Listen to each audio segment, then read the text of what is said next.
Les vidéos suivantes vous aideront à mieux comprendre comment utiliser votre système de nettoyage à vapeur écologique Vaporé et par conséquent être plus efficace dans votre ménage. Il est important de noter que les surfaces illustrées dans les vidéos ne sont qu'une brève représentation des possibilités offertes par l'appareil. Par contre, celles-ci représentent les surfaces les plus communes retrouvées dans la maison. Une fois que vous serez familiarisé avec votre système, les possibilités sont illimitées. Dès l'ouverture de la boîte, vous trouverez votre système Vaporé, une multitude d'accessoires et un manuel d'instructions. Les utilisateurs sont fortement encouragés à lire le manuel d'instructions et tous les avertissements de sécurité avant d'utiliser le système Vaporé. Les vidéos doivent être utilisées en tant que complément à ce manuel. Des accessoires additionnels peuvent être également achetés chez un détaillant près de chez vous. Nous commençons avec un survol des accessoires inclus et de leur utilité. Le boyau du système Vaporé D30 n'est pas amovible.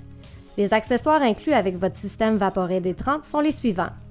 Grande brosse pour les grandes surfaces, telles que les planchers, murs et plafonds.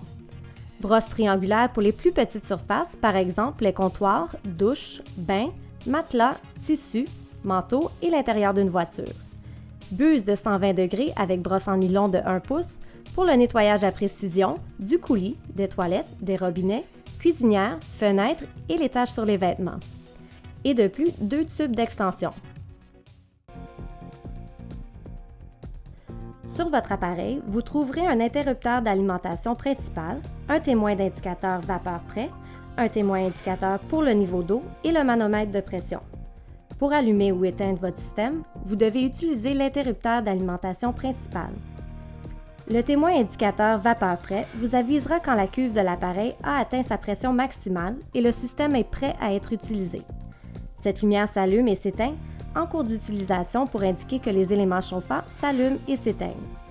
Le témoin indicateur pour le niveau d'eau s'allumera quand il est nécessaire d'ajouter de l'eau dans la cuve de l'appareil. Le manomètre indique à l'utilisateur le niveau approximatif de pression dans la chaudière.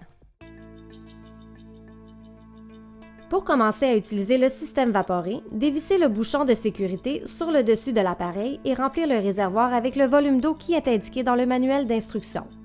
Resserrez le bouchon de sécurité. Par la suite, branchez votre système et appuyez sur le bouton d'alimentation. La lumière s'allumera, indiquant que votre système est en marche. Patientez environ 10 à 15 minutes pour permettre au système Vaporé à bien chauffer. Quand il est prêt, une lumière s'allumera pour vous en aviser. Après chaque ajout d'eau au réservoir, il est important de purger le système de l'air qui peut avoir pénétré la cuve pendant le remplissage.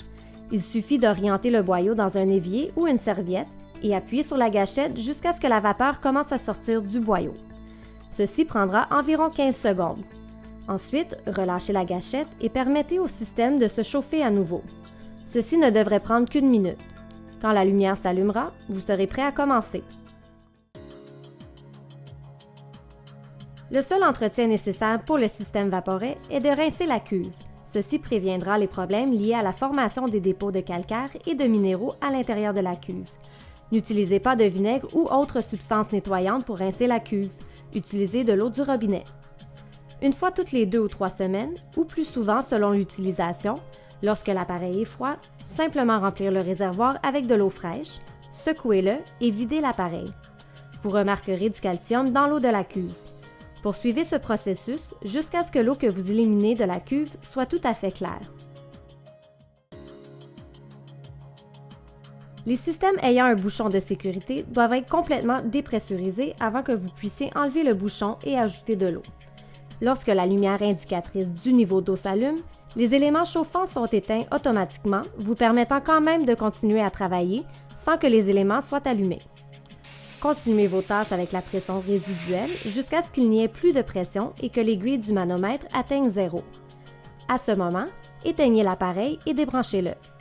Dévissez le bouchon de sécurité tranquillement et laissez les résidus de chaleur se dissiper. Lentement, ajoutez de l'eau chaude au réservoir pour éviter un contraste de température important. Resserrez le bouchon de sécurité. Par la suite, branchez votre système et appuyez sur le bouton d'alimentation. La lumière s'allumera, indiquant que votre système est en marche. La machine ne prendra que 10 minutes à chauffer puisque le réservoir est déjà chaud. Vous pouvez ajouter de l'eau au modèle à remplissage continu quand il est nécessaire en raison du réservoir d'eau froide. Si le réservoir est vide, Un timbre sonore se fera entendre de plus que la lumière indicatrice qui s'allumera.